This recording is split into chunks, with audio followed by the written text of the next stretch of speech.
Make sure you have all the materials you need, including your popsicle sticks, markers, and tape. Start by placing all your popsicle sticks together and then placing tape across all of them to keep them together.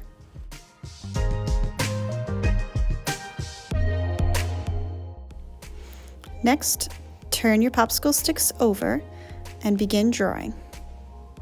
You can draw whatever you like. The more detailed the drawing, the harder the puzzle will be. Next, separate all your craft sticks and take the tape off.